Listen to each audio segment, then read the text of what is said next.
Assalamualaikum warahmatullahi wabarakatuh.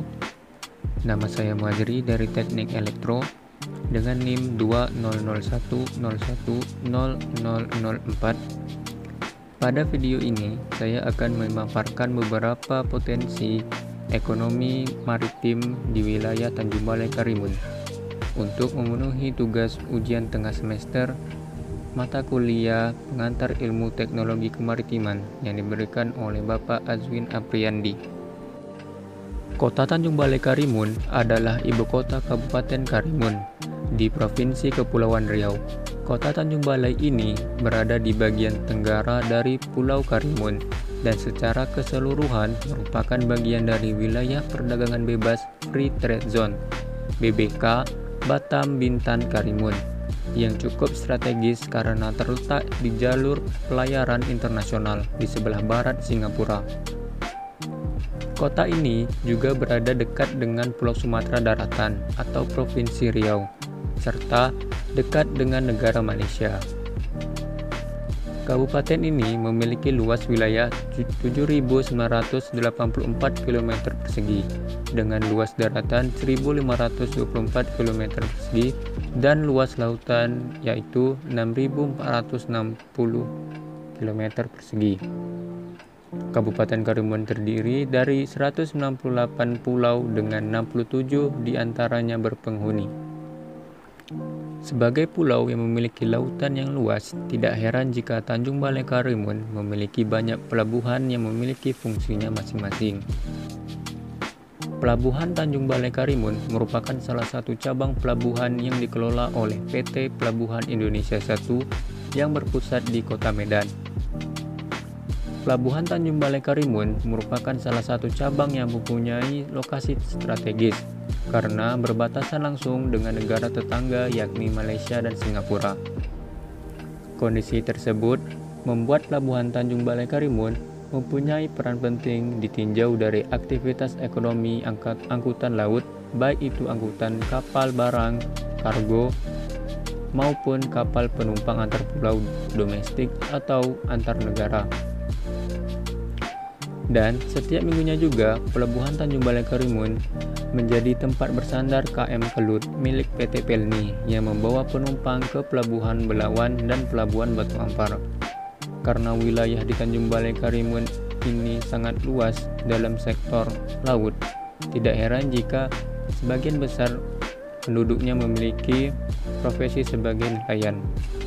Selain memiliki pelabuhan yang banyak sebagai aktivitas ekonomi angkutan laut, objek wisata di Tanjung Balai Karimun juga menjadi potensi ekonomi maritim.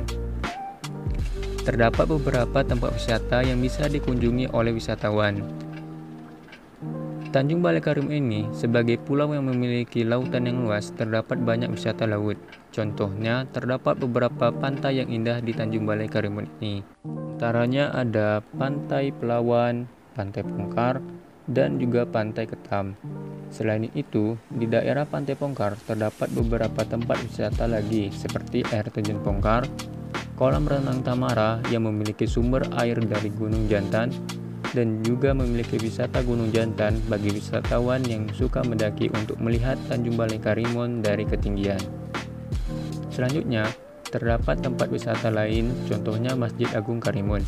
Selain sebagai tempat beribadah bagi umat muslim, masjid ini juga menjadi objek wisata religi bagi wisatawan yang datang ke Tanjung Balai Karimun karena memiliki desain dan arsitektur yang menarik. Yang terakhir adalah Coastal Area.